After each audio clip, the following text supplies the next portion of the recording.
Hi, I'm Mark Unger, producer of Roundtable. Because we find this presentation so special, we really would like for you to see this. Please watch.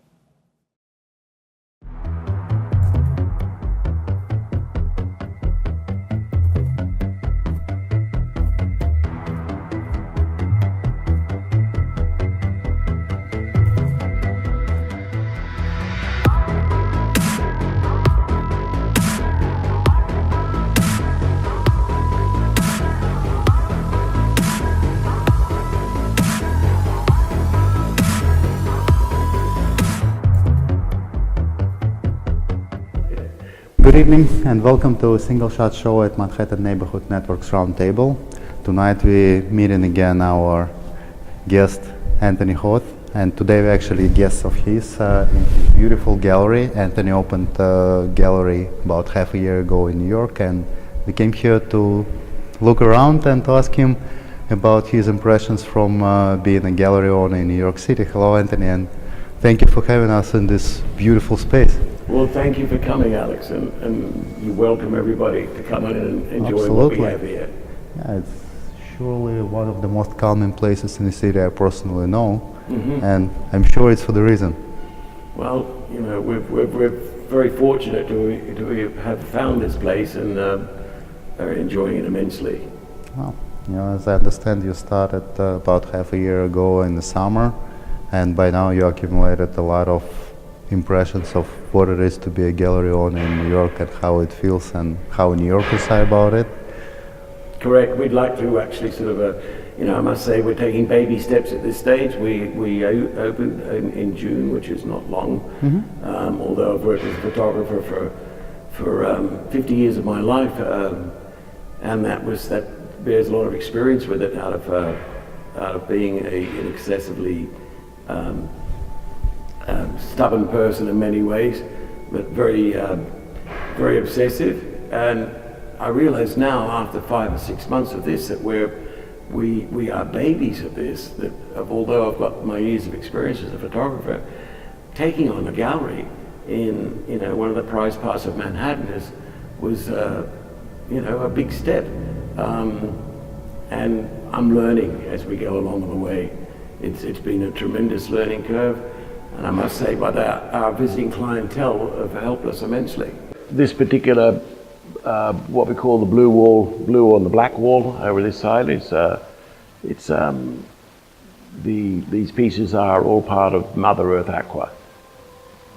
They're all my favorites, but in particular one like this, where we're dealing with reflections, and again, being, as I say, obsessive, I was very obsessive about maintaining what I saw at the time of my capture, and that was, I like the dividing line of the earth and the reflection of the sky above, 50-50, but the idea of the clouds come down here to what I call brush strokes of the ripples, which to me look to me like brush strokes, and that's what I worked on with the imagery once I had to the proof stage, is to maintain an equality between the sky above and the river reflection. One of my clients suggested every time she looks at this, she looks at it and continues looking at it and sees so much more that's happening in there. There's like the little dots across the top here are formations of magpie geese flying in and out of this area of Kakadu, which is in the Northern Territory of Australia. There's 1 million magpie geese fly in and out of there every day. What have you learned? What New Yorkers taught you about what you're doing for so many years? Well, the other thing is, see, that's the other aspect. I've put another cap on. This is Anthony Horth Photography now, which is Anthony Horth Gallery. And just as with photography, you have to get to know people very quickly that walk through that door every day, is to find out about them. I, myself personally, if I go into a gallery or a store or anywhere, I don't want to be jumped on as soon as they come in the door. I like them to browse, look around, and then they create the interest in themselves. I can see if they're interested or not, and then I'm welcoming to explain to them what the purpose of our gallery is about. Predominantly, apart from what I call Mother Earth, where the Mother Earth Kimberley, which is a very arid part of Australia, in the northwest of Australia.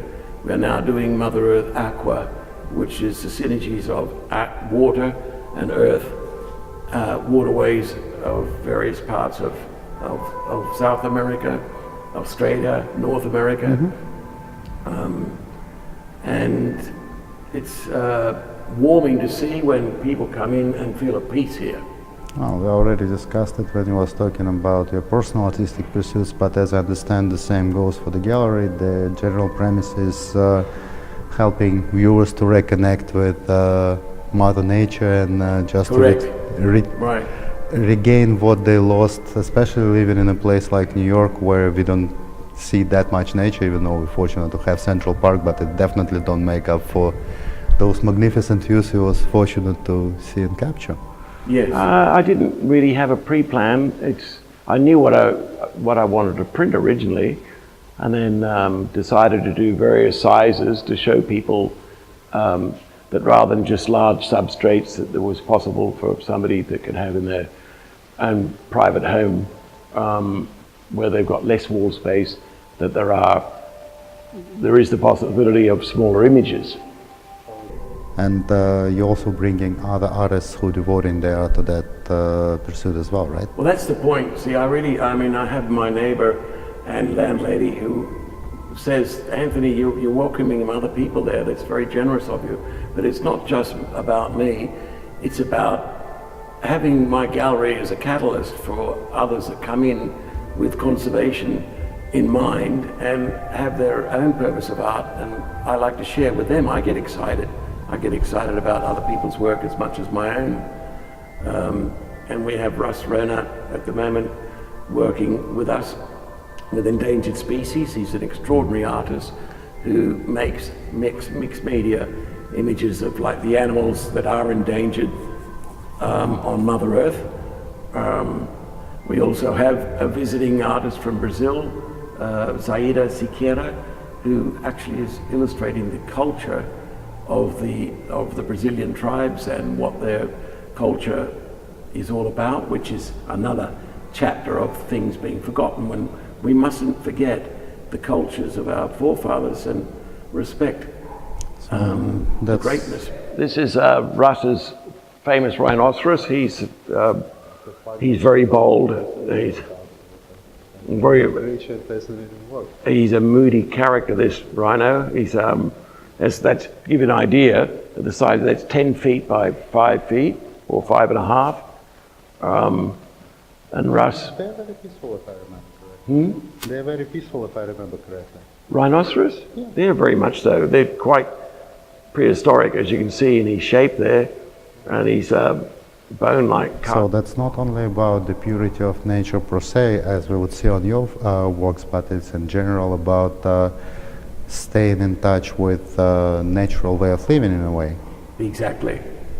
Yes, and if we don't remind people, the people that do come in here even to look at what we have got, rather than seeing, they're looking, and I think with feeling we put up text, a little verse there beside each piece to explain what I felt or the other artists felt at the time when they created those images.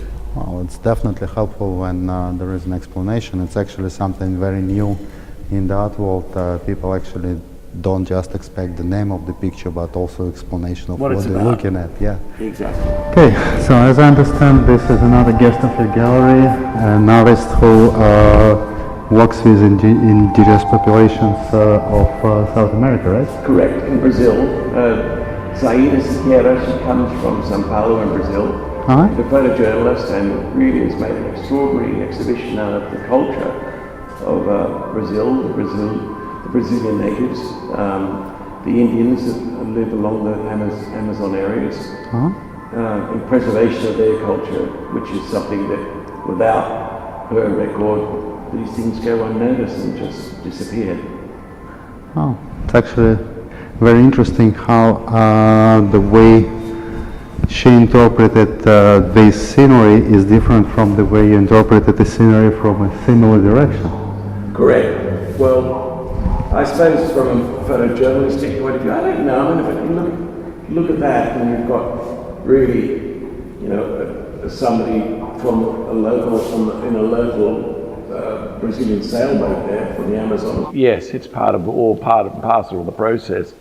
This particular series is printed in a substrate called dye sublimation, which is the actual color from a template going in a gas form at 400 degrees centigrade into the aluminum, and as it cools it goes back to liquid form, and so the color itself is inside the metal, so it becomes a surface that is I wouldn't say bulletproof, but I'd say quite indestructible unless you tried it out. Yeah. But who would want to harm the beauty like this, right? Yeah, this is Mother Earth Kimberley, which was the original series at the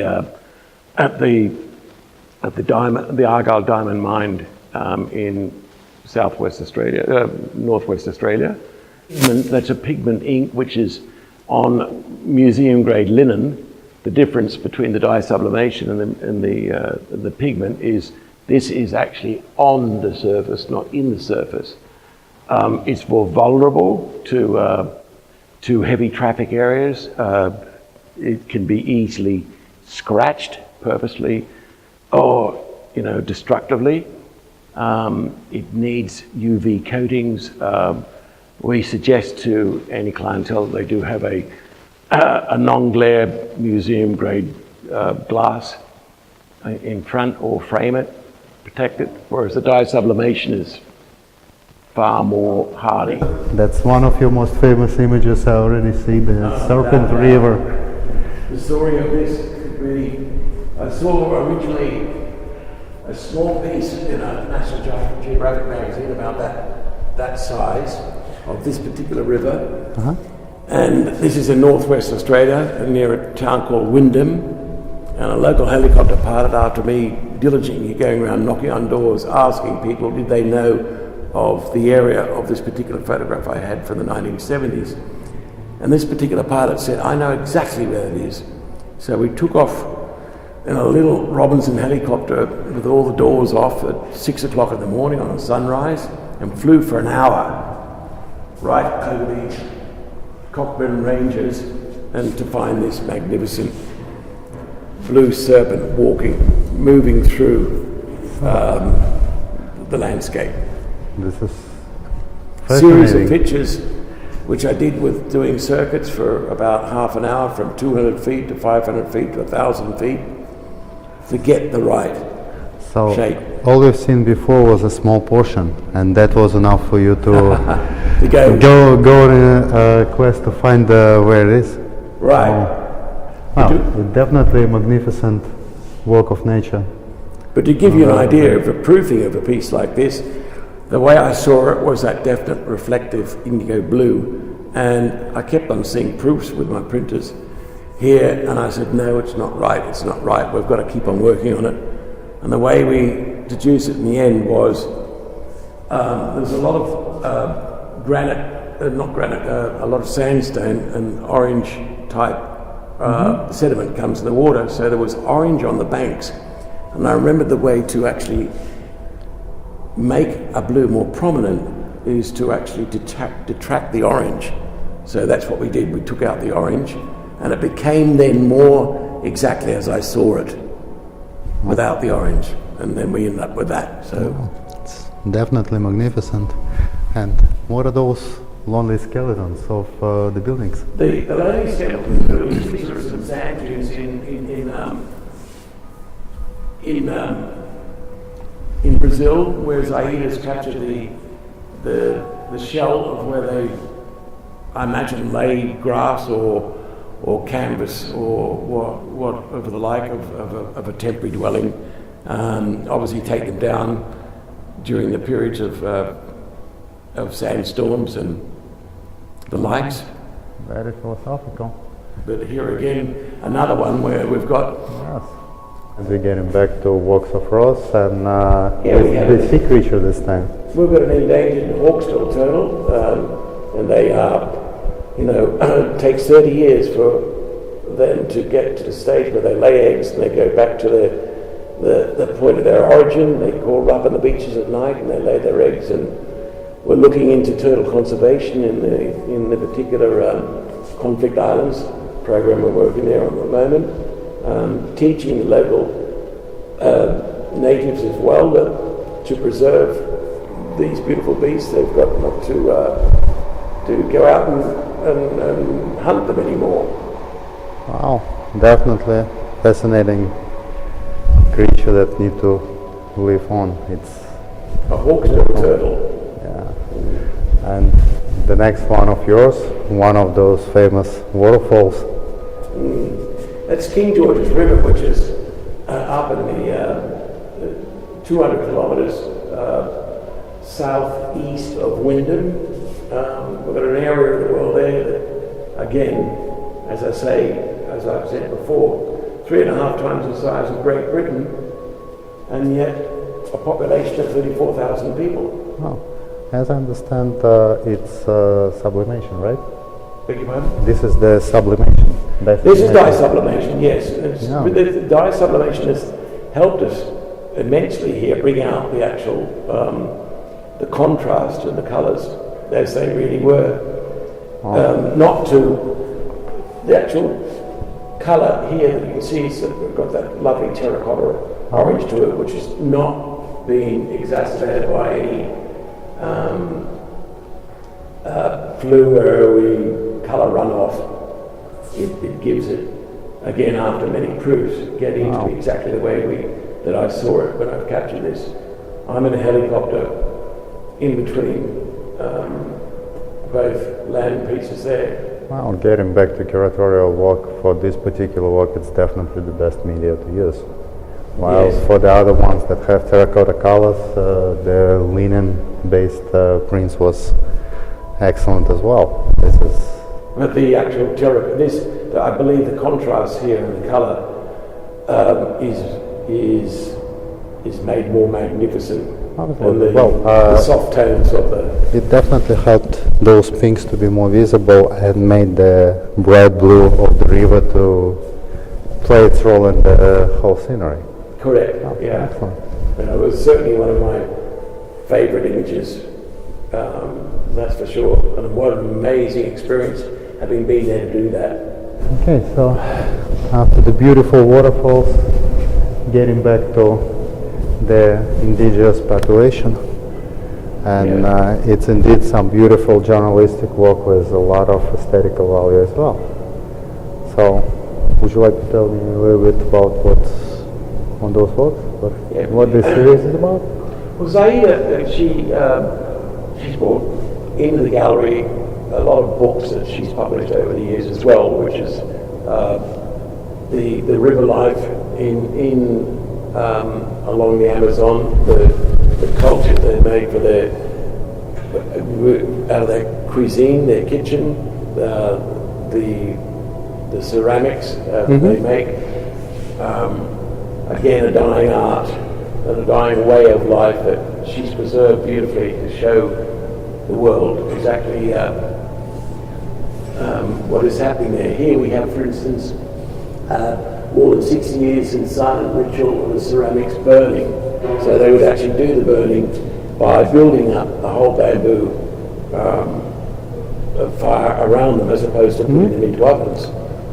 Wow. Her books actually complement all of the pieces. These are the originals, enlargements that she's made as a result of the pages of the books. And again, as I say, we're very happy to have her here exhibiting with us. Absolutely. Oh, that's, as I understand, the indigenous crafts and a small village. I mean, there is always a fine line between what we can call civilization and what we call the wilderness, and that's probably somewhere right on the border of it. I should think so, but it's to think that like these people, they're living in absolute bliss. A lot of it is their happiness as they have inherited from their forefathers, and they don't want to go anywhere without it. These are Indians and local Brazilian tribes that have lived in that way, in that culture for centuries. Oh, that's definitely fascinating way of life. Probably that's exactly what rainbow represents on this image. Yes, here we have what we call casa aqua iris, 7 colors in a curve in the sky, enchant the earth. And of course that's And along the with rainbow. a couple of your beautiful waterfalls, another magnificent creature. Yeah, here we have, this is one of my favorites of Ross's drawings. It's a Sumatran tiger, an island off the coast of, in the Indonesian group. And here, if you read the fact that this is a Sumatran tiger is found exclusively on the island of Sumatra. Sumatra's recent agricultural growth has decimated tigers. To explain to the client that any image they see, it can be printed in either small or large. So it's a bespoke gallery to the point where what we've got on display here is artist proof of how they would look in their own home or building, commercially, foyer, wherever, but to what size they want. So that's to order.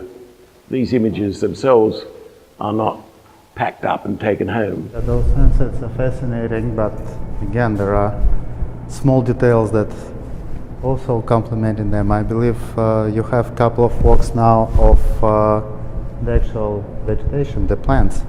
Yeah, this is one of my favorites. Are they? Again, we've got here, I mean, this was out in Kakadu National Park, and a lot of lotuses growing there right out in the middle of the water with these magnificent flowers. But it took a long while to find the one that I really wanted to capture.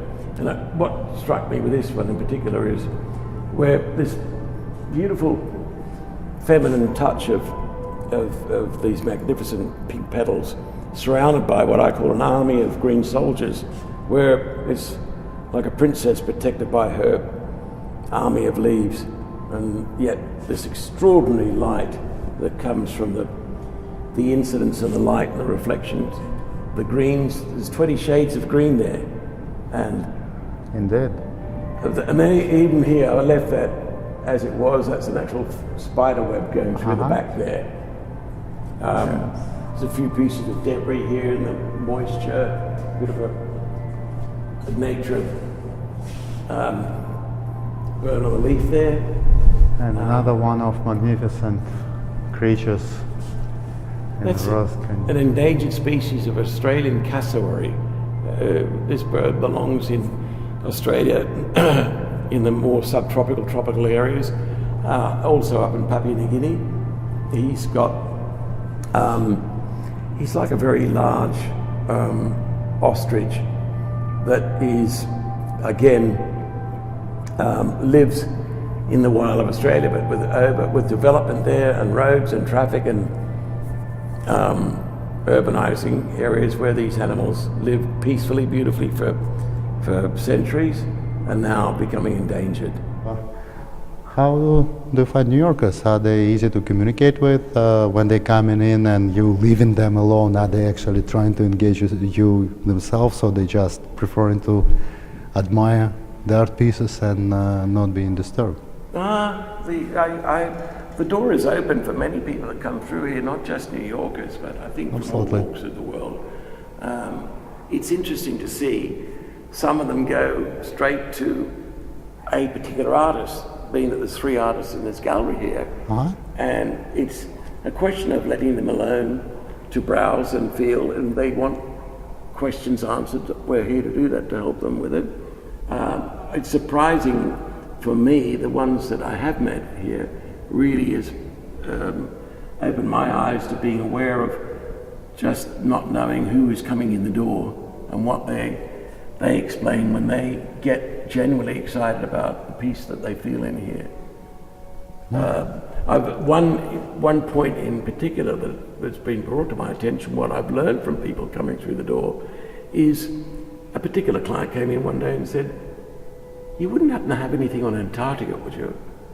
I said, "Just so happens I do, but I haven't made an exhibition of it yet, but I shall do as a result of that." This particular client pointed out that people's fervent interest in Antarctica these days, more than likely from the conservation point of view, a part of the world that most people will not be able to have the privilege of going to, being that it's distance. Absolutely. But the life that is there, you go down in the summer, there's almost 24 hours of light to see this extraordinary menagerie, a very magical part of the world with the animal and bird life that's there, the fish work, the fish life. It's an extraordinary experience which a client walking through the door brought my attention to. Excellent. So I guess clients also shaping you in a way artistically. Students of life, I suppose. We're all learning from each other, and this is a good catalyst point that we can all express ourselves, especially from the conservation point of view. This is excellent, yeah. So as I understand, this is something that is still in making, and you're planning to have it later on. Very much in the making. That will be done in a particular gallery in Seoul in North Korea. Sorry, my apologies, South Korea. It should be one Korea, really. Naturally. But yes, they've given a fervent interest to have an exhibition on Antarctica there, along with Russ Ronet's endangered species drawings. Another group we're working with is a group of conservationists in China who are looking to make a universal program between China and the United States, or would be myself, being that I am as much American as I'm Australian. Excellent. I feel we're all from Mother Earth. Indeed. We all come from the same place, and it's definitely super cool that you're reminding people of what they don't see when they look out of New York windows. Correct. Wonderful. My pleasure, Alex. Anytime at all. Mi casa es tu casa. My house is your house. Yes, it applies not only to me, but to all New Yorkers as well. Exactly. New York, come on in. Thank you very much. Pleasure. Thanks.